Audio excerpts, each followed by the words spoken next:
সম্মানিত দর্শক, প্রধানমন্ত্রী তারেক রহমানের জন্য আগামী ৩টি মাস খুবই ঝুঁকিপূর্ণ, অত্যন্ত চ্যালেঞ্জিং, প্রতিযোগিতামূলক এবং তার জন্য এটা রীতিমতো অস্তিত্বের লড়াই। অবস্থাটা এরকম, বাঁচলে মানে গাজী, মরলে শহীদ। তিনি যদি এই ৩টি মাস চমৎকারভাবে টিকে যান এবং চালাতে পারেন, তাহলে দীর্ঘমেয়াদে এই সরকারের যে স্থিতিশীলতা এবং এই সরকারের যে টিকে যাওয়া, এটি অনেকটা সম্ভব হবে। কিন্তু এই ৩ মাসে যদি তিনি ব্যর্থ হন কিংবা ব্যর্থতার পথে এখন যেভাবে এগুচ্ছেন সেভাবে এগুতে থাকেন, তাহলে আর যাই হোক না কেন, ব্যক্তি হিসেবে তারেক রহমান সাহেব, তারপর তার পরিবার, তারপর তার দল এবং তার দলের সঙ্গে অন্যান্য যে সকল সাঙ্গপাঙ্গ, সাহায্যকারী, সহযোগী যারা জুটেছেন, সকলের জন্য এক বিভীষিকাময় দুর্নিবার বিপদ এবং বিপত্তি অপেক্ষা করছে। সেটা কেন এবং কিভাবে, একটা একটা করে আমি খুব ধীরে সুস্থে বলার চেষ্টা করব সংক্ষেপে। প্রথম কারণটা হলো প্রাকৃতিক। আপনি দেখুন যে কতগুলো পরিবার যাদের জীবনে দুর্ভোগ দুর্দশা নিত্য নৈমিত্তিক, কতগুলো পরিবার, কতগুলো ব্যক্তি যাদের জীবনে হতাশা, অপমান, দুঃখ, দুর্দশা, এমনকি আরও মারাত্মক কিছু, এটি অহরহ ঘটে থাকে। এদের জন্ম হয় মূলত কষ্ট পাওয়ার জন্য। কোনো পাপ না করলেও কি করেন আল্লাহ রাব্বুল আলামিন জানেন, এটা একটা প্রাকৃতিক বিষয়। তো সেই দিক থেকে আপনি যদি শহীদ প্রেসিডেন্ট জিয়াউর রহমান, তাহলে কিংবা বেগম খালেদা জিয়া, এদের জীবনের পুরোটা আপনি মূল্যায়ন করুন। আমরা এখন অনেকে বেগম জিয়াকে স্লোগান দিচ্ছি, কিন্তু তিনি তো জীবনের একটা বিরাট সময় ১৭ বছর যে কষ্ট করেছেন, এটা পৃথিবীর কয়জন নারী এই কাজগুলো করেছে? কিংবা ধরুন এরশাদের জমানাতে তিনি পুরো ৯টি বছর, এখানে ১৭ বছর বা ১৯ বছর, 111 থেকে এই পর্যন্ত ১৯ বছর তিনি যে কষ্ট করেছেন, আর ১০ বছর এরশাদের জমানাতে, তো ১০ আর ১৯, ২৯ বছর কন্টিনিউয়াসলি তিনি অপমানিত হয়েছেন, লাঞ্ছিত হয়েছেন, কষ্ট পেয়েছেন। তার আগে তার স্বামীর মৃত্যু, যে বীভৎস মৃত্যু, এবং পরিবারটি যেভাবে অসহায় করে রেখে যাওয়া হয়েছে। অর্থ সংকট ছিল, দুটো, একটা বালক আর একটি কিশোর সন্তান। তাদেরকে নিয়ে এই বিধবা মহিলার জীবনের যে সংগ্রাম, আচ্ছা বলুন তো, এই সংগ্রামের সঙ্গে আপনি তার আভিজাত্য, তার শিক্ষা, তার প্রাপ্তি, এগুলো মেলাতে পারবেন না। মনে হচ্ছে যে প্রাসাদ নন্দিনী প্রাসাদের মধ্যে বসে বন্দিনী হিসাবে কাঁদছেন।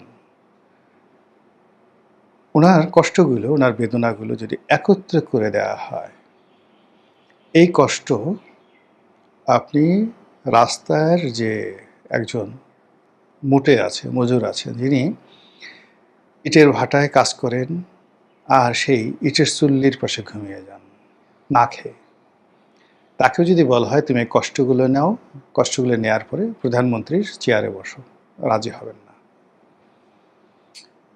এরপরে আসেন জিয়াউর রহমান সাহেব, সব কথা বাদ দেন। তিনি খালেদ মোশাররফের জমানাতে গ্রেপ্তার হলেন। ওই সময়টি তার বন্দি জীবন। পরবর্তীতে ক্ষমতা আরোহণ করার পরে আনুমানিক প্রায় ১০০-র মতো কূ হয়েছে, গোপন এবং প্রকাশ্যে।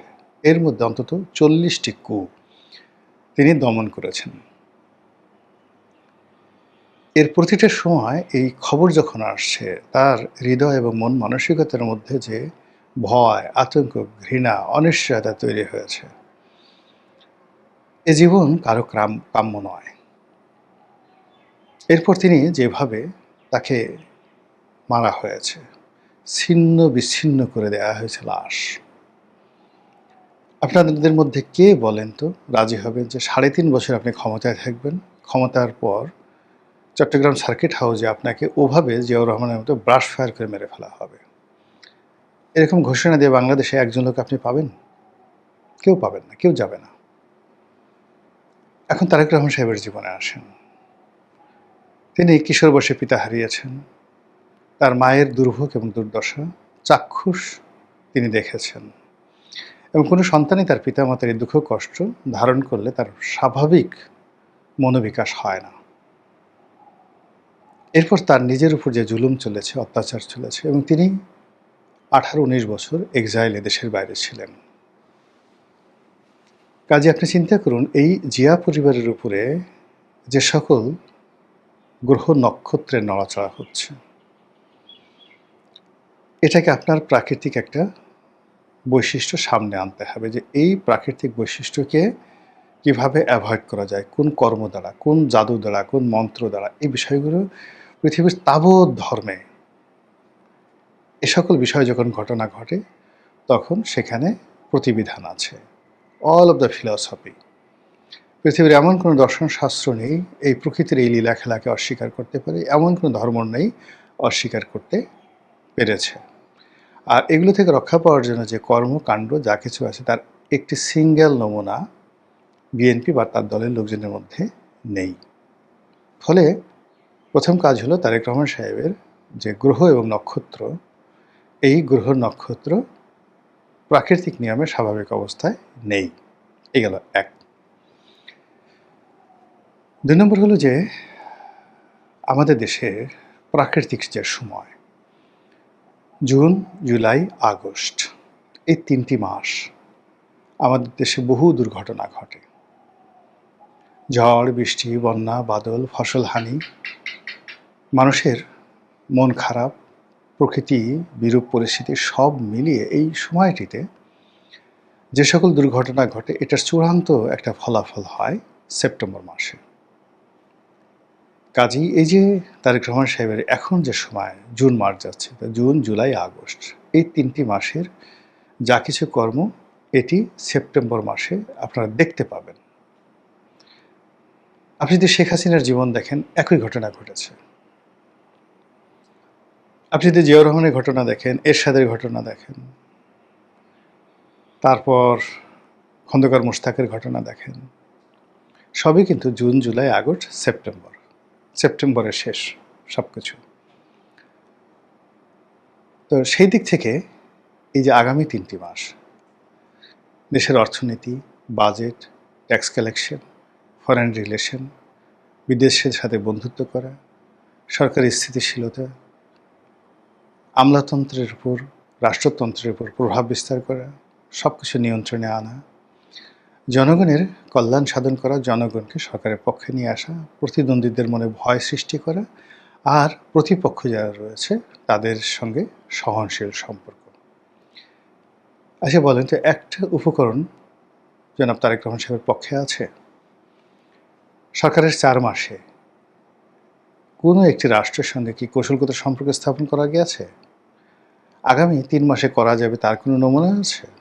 প্রশ্নই আসে না। তিনি মালয়েশিয়াতে যাচ্ছেন। মালয়েশিয়াতে যেখানে বর্তমান প্রধানমন্ত্রী ডক্টর মোহাম্মদ ইউনূসের ঘনিষ্ঠ বন্ধু, যিনি ডক্টর মোহাম্মদ ইউনূসের সঙ্গে দেখা করতে কোনো রকম প্রোটোকল ছাড়া চলে এসছেন, তো সেই দেশে তারেক রহমান সাহেব যাচ্ছেন। সেখানে ডক্টর মোহাম্মদ ইউনূসের সাথে সম্পর্কটা লেনা দেনা একটা গুরুত্বপূর্ণ বিষয়। ২ নম্বর হলো যে ২০০১ থেকে ২০০৬ সালে যখন তারেক রহমান সাহেব ক্ষমতাধর ছিলেন, তখন মালয়েশিয়াতে তার বিনিয়োগ নিয়ে, তার অর্থ নিয়ে নানা রকম কথাবার্তা ছিল। বিএনপির অনেক প্রভাবশালী নেতা মালয়েশিয়াতে সেকেন্ড হোম করেছিলেন। মালয়েশিয়াতে বাংলাদেশিদের, সেটা বিএনপি হোক, আওয়ামী লীগ হোক, তাদের ফান্ড ট্রান্সফার করা, থাকা, ব্যবসা বাণিজ্য করা, সম্পত্তি ক্রয় করা, এটার একটা স্বর্গরাজ্য। আরাফাত রহমান কোকো সেখানে ছিলেন, তার স্ত্রী এবং সন্তানেরা সেখানেই লালিত পালিত হয়েছেন এবং এখনও সম্ভবত সেখানেই আছেন। তো সেই মালয়েশিয়াতে তিনি যাচ্ছেন, সেটি কি তার ব্যক্তিগত সফর, রাষ্ট্রীয় সফর, লোক দেখানো সফর, নাকি ডক্টর মোহাম্মদ ইউনূসের বন্ধুর সঙ্গে যেকোনো একটা সমঝোতা বোঝাপড়া? এর কারণ হলো ডক্টর মোহাম্মদ ইউনূস এই মালয়েশিয়াকে টার্গেট করেই একটি ম্যান পাওয়ার লাইসেন্স করেছিলেন। তো সেই ম্যান পাওয়ার লাইসেন্সটি এখনও বহাল আছে, কিন্তু ইউনূস সাহেবের ক্ষমতায় চলে যাওয়ার পর মালয়েশিয়াতে একটা লোকও পাঠানো যাচ্ছে না, এখনও পর্যন্ত সেটি অ্যাপ্রুভ করেনি। তো মালয়েশিয়াতে যদি লোক পাঠাতে হয় তাহলে কি আনোয়ার ইব্রাহিম প্রধানমন্ত্রী, তার কোনো অনুরোধ আছে, নির্দেশনা আছে, সাজেশন আছে ইউনূসের ব্যাপারে? সেটা কিভাবে জনাব তারেক রহমান সাহেব সামঞ্জস্য করবেন এবং সেখান থেকে তিনি সরাসরি যাবেন বেইজিংয়ে? আমেরিকার সঙ্গে যে চুক্তি হয়েছে, যে কোঅপারেশন, সেই কোঅপারেশনটি মাথার উপর রেখে বেইজিংয়ে যাওয়াটাই মানে আমার কাছে ওয়াইজ মনে হচ্ছে না। কোনোভাবে খলিল রহমান বলেন, বাংলাদেশে এমন কোনো কূটনীতিবিদ নেই যে আমেরিকার এই যাকে বলা হয় চুক্তিটা মাথায় নিয়ে বেইজিংয়ের সঙ্গে সম্পর্ক স্থাপন করবেন এবং বেইজিংয়ের প্রাইভেট এবং পাবলিক ফান্ড বাংলাদেশে আনবেন। এটি শুয়ের পেছন দিয়ে উট ঢোকার মতো অসম্ভব একটি ঘটনা। কাজে বেইজিং যাওয়ার আগে তাকে দুটো বিষয় সিদ্ধান্ত নিতে হতো বা হবে। এক, আমেরিকার সঙ্গে থাকবেন, বেইজিংয়ের সঙ্গে জাস্ট ফরমাল, আর আমেরিকাকে তালাক দিয়ে বেইজিংয়ের কৌশলগত বন্ধুত্ব হবেন বা বন্ধুত্ব শুরু করবেন বেইজিংয়ের সঙ্গে। আগামী 3 মাসে তিনি বা তার সরকার এরকম একটি গুরুতর সম্পর্ক স্থাপন করবেন, রিলেশন করবেন বা যা কিছু করবেন, এটা অসম্ভব একটা বিষয় হয়ে দাঁড়িয়েছে। এর বাইরে ভারতের কূটনীতি তো আছেই।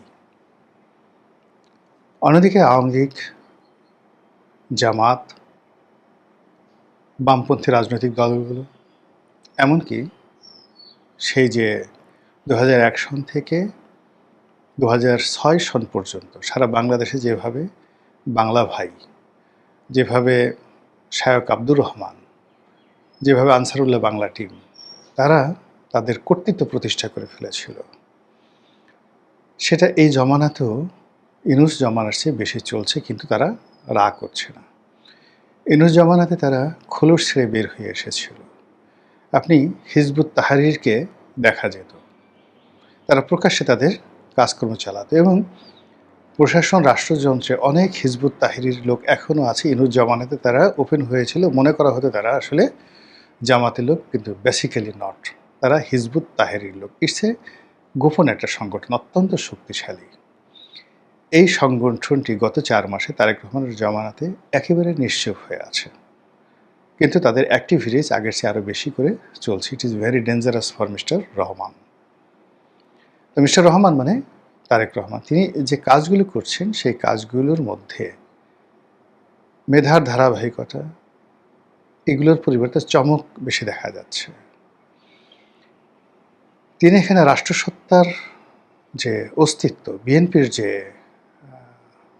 অগ্রযাত্রা, এগুলোর চাইতে চমক সৃষ্টি করা, নিজে গাড়ি ড্রাইভ করা, মিডিয়াতে বারবার আসা এবং যে কোনো কারণে তার কন্যার, তার স্ত্রী, তাদের প্রশংসা, তাদের ইতিবাচক গুণগান মানুষ করুক এবং সেই জিনিসগুলো সামনে আসুক, এই কাজগুলো সরকার বা রাষ্ট্র যুগপৎভাবে করছে।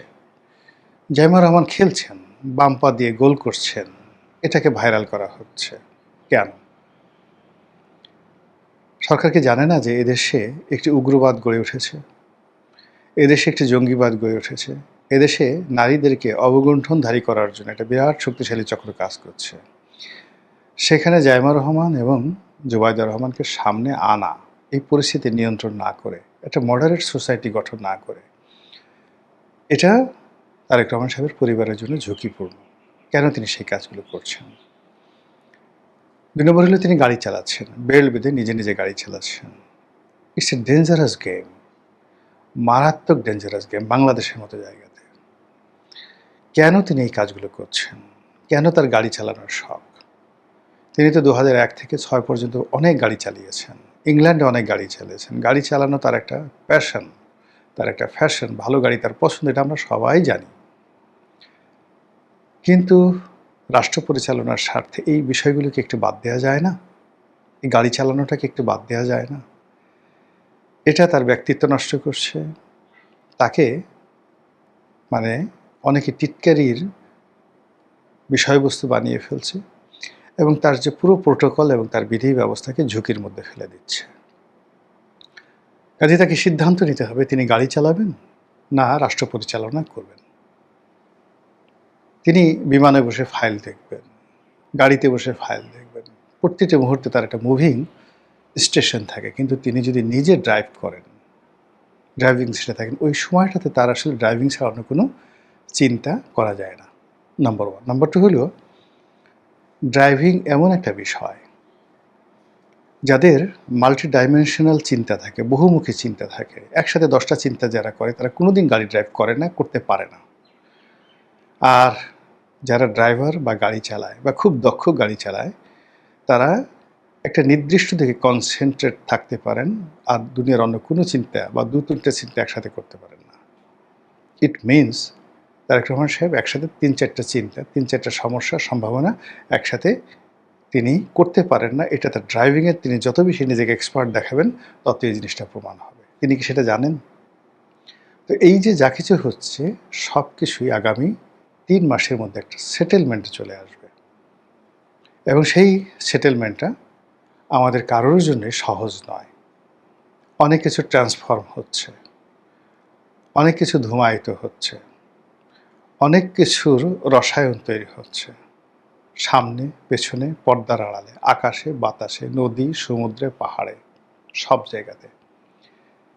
এটা কোনো ছেলে খেলা নয়।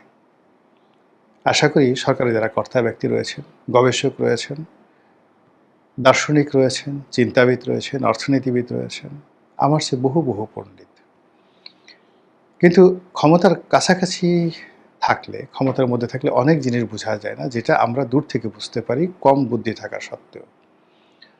বিষয়গুলো তারা যদি চিন্তা করেন, তাহলে আমাদের সবার জন্য কল্যাণকর।